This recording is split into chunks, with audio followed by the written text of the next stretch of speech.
Geralmente, quando a gente pensa nos grandes arquitetos de movimentos globais, a gente imagina figuras que vieram de posições de muito privilégio, sabe? Uhum. Com acesso aos melhores recursos desde o berço, né? Exatamente. Mas a nossa investigação de hoje começa com uma imagem bem diferente e, honestamente, de partir o coração. Imagina um menino na Flórida, no final do século XIX, que, frequentemente precisava comer pão amanhecido, duro como pedra. Nossa. E ele molhava esse pão em um pouco de água só para conseguir mastigar e ter algo para colocar no estômago antes de dormir. Bom, essa é uma realidade de miséria que muitas vezes a história oficial tenta romantizar, mas que na prática é brutal.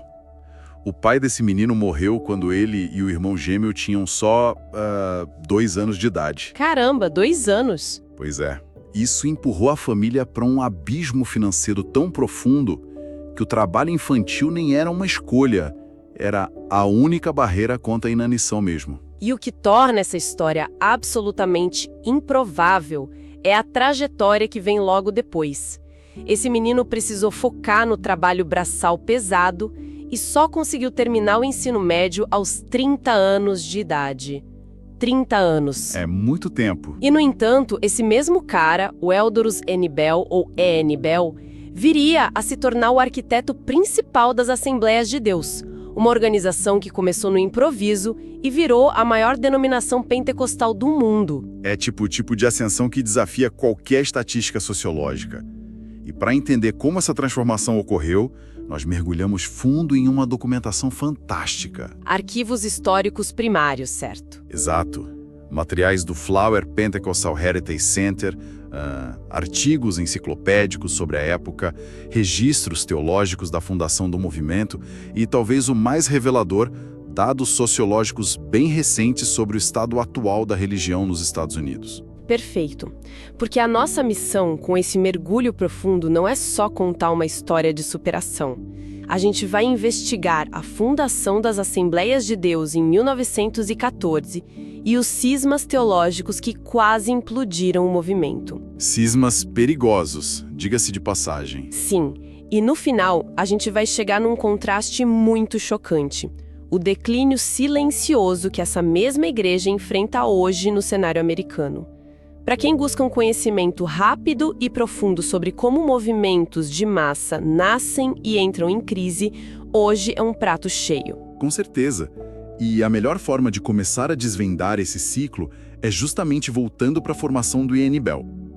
O que ele construiu na idade adulta é um reflexo direto dessa fome literal e intelectual que ele passou. Sim, ele era obcecado por aprender. Como a gente falou, ele conclui o ensino médio aos 30 anos. Mas a obstinação não parou por aí, sabe? Há registros de que ele viajou 154 milhas para ingressar na Stetson University. Antes de avançarmos, a gente precisa contextualizar o que eram 154 milhas na virada do século. Não é pegar um carro e dirigir por um tempinho. De jeito nenhum. Eram dias de viagem em uma charrete puxada a cavalo, dormindo no relento em estradas de terra esburacadas. Era um sacrifício físico imenso só para ter o direito de sentar numa sala de aula. E essa determinação impulsionou ele para ambientes ainda mais rigorosos. Ele frequentou o Southern Baptist Theological Seminary e conseguiu bacharelado em divindade pela Universidade de Chicago. Ok, vamos desempacotar isso. Porque esse detalhe é absolutamente crucial para a nossa história. Sem dúvida. O movimento pentecostal nascente sofreu um preconceito terrível. A imprensa e as denominações tradicionais olhavam para aquelas pessoas caindo no chão, chorando, falando em línguas e rotulavam todo mundo como anti-intelectuais ou ignorantes fanáticos. O estigma era pesadíssimo. Mas então aparece o Bell, um cara com uma formação acadêmica de elite que já atuava com muito sucesso como pastor batista no Texas há 17 anos. Ele tinha vida ganha, um salário estável, só que os registros mostram que ele sentia que faltava alguma coisa. Essa sensação de incompletude é um motor psicológico muito forte, né? Bell dominava a teoria, dominava a estrutura denominacional batista, mas tinha um anseio por uma experiência espiritual que fosse além do papel. Uma experiência visceral, né? Isso. E foi o que levou ele a tomar uma atitude que Para a congregação batista dele, deve ter parecido loucura. Em 1907, ele simplesmente pede uma licença de 11 meses da igreja dele em Fort Worth. 11 meses, ele basicamente abandona o rebanho por quase um ano. Sim, para ir até uma missão liderada pelo William Durham, lá em Chicago, puramente para buscar o que os pentecostais chamavam de batismo no Espírito Santo. Eu fico tentando imaginar como a cabeça dele processou isso, sabe? É como um músico clássico de elite que treinou a vida inteira lendo partituras super rígidas e de repente ele escuta jazz pela primeira vez, abandona a orquestra sinfônica e decide mudar completamente de gênero musical. Como uma mente acadêmica lidou com uma coisa tão emocional quanto o pentecostalismo? Se a gente levar essa sua analogia do jazz adiante, o que o Bell fez não foi abandonar a teoria musical. Ele pegou a teoria rigorosa e usou para legitimar o improviso. Em 1800 de julho de 1908, ele finalmente vivencia a experiência. E como foi isso? Ele relata ter falado em línguas por 2 horas ininterruptas e descreve a sensação como correntes elétricas passando por todo o seu ser. E a erudição do Bell não apagou a experiência. Pelo contrário, serviu como um selo de garantia. Entendi. Quando um cara com diplomas da Universidade de Chicago diz que isso não é loucura, que é genuíno e teologicamente defensável, o mundo exterior é forçado a prestar atenção. Ele funcionou meio que como um escudo de credibilidade para o movimento. Perfeito, foi exatamente isso. Mas ser uma ponte teológica não resolve os problemas práticos, né? Logo o movimento começaria a colapsar sob o próprio peso da desorganização. Aqui é onde a coisa fica realmente interessante, porque a busca pessoal dele se choca com a necessidade de administrar tudo isso. Bell assume um pastorado no Arkansas e começa a publicar o jornal Word and Witness. Isso. E, através dos relatos que chegavam para o jornal, ele percebe um padrão perigoso. O fervor espiritual sem nenhuma âncora estava criando um caos insustentável. A falta de estrutura era um desastre prático. Tinha missionário indo para a África ou Ásia só com base numa revelação, sabe? Sem planejamento financeiro nenhum. Acabavam presos em portos, passando fome, sem passagem de volta. Que pesadelo! E tinha também os charlatãs, pastores itinerantes que chegavam nas cidades, arrecadavam ofertas imensas e sumiam na mesma noite. Mas o grande obstáculo para resolver isso era a mentalidade dos próprios fiéis. Porque os primeiros pentecostais odiavam denominações com todas as forças, não é? Ou odiavam. A maioria deles já tinha sido expulsa das suas igrejas metodistas ou batistas por causa da experiência de falar em línguas. Para eles, qualquer estrutura ou sede administrativa era vista como uma burocracia que ia sufocar a liberdade do espírito. Só que no fim do dia, as contas precisam ser pagas e os charlatões precisam ser parados. Então, em 1913, o Bell usa o jornal para convocar uma reunião geral em Hot Springs, Arkansas. Em abril de 1914, umas 300 pessoas respondem ao chamado. E é aí que nasce o Conselho Geral das Assembleias de Deus. E o Bell é eleito primeiro presidente. Os registros da época descrevem ele como o homem mais doce, seguro e sensato do movimento. Ele era a pessoa certa para acalmar quem tinha pavor de controle. E eles tomaram muito cuidado com as palavras, né? Muito. Eles insistiram que não estavam criando uma denominação, usaram o termo comunhão cooperativa. A ideia era só focar em educação, missões, publicações e prestação de contas. Mas olha só, eles disseram que não queriam ser uma denominação. Mas tipo, se anda como um pato e grasna como um pato, eles criaram uma sede, emitiram credenciais e cobraram taxas. Eles não acabaram criando exatamente a mesma burocracia da qual tinham fugido no início. É uma crítica totalmente válida e que foi feita na época. Mas, se a gente conectar isso a um panorama maior, o que eles tentaram em 1914 foi um modelo híbrido. Eles queriam um meio termo engenhoso para evitar o controle absoluto. Certo. Como funcionava isso na prática? A base adotou um modelo congregacional. Isso significa que a igreja local era totalmente soberana. A sede não podia mandar no dinheiro da igreja local ou impor um pastor. Ok, então as congregações continuavam livres. E a liderança? Aí entra o modelo presbiteriano no topo. O pastor da igreja independente precisava ter uma credencial emitida pela sede. Se ele começasse a desviar dinheiro ou pregar heresias, a congregação podia até ficar com ele, mas a sede caçava a credencial e expulsava ele da rede de apoio. Foi o jeito de abraçar a liberdade local, mas manter uma ortodoxia moral. E essa ortodoxia seria testada quase imediatamente, porque a aversão a credos e regras quase destruiu a igreja meses depois. A falta de um guia claro de interpretação bíblica desencadeou a famosa crise do nome de Jesus, ou a controvérsia unicista. Essa crise foi um furacão.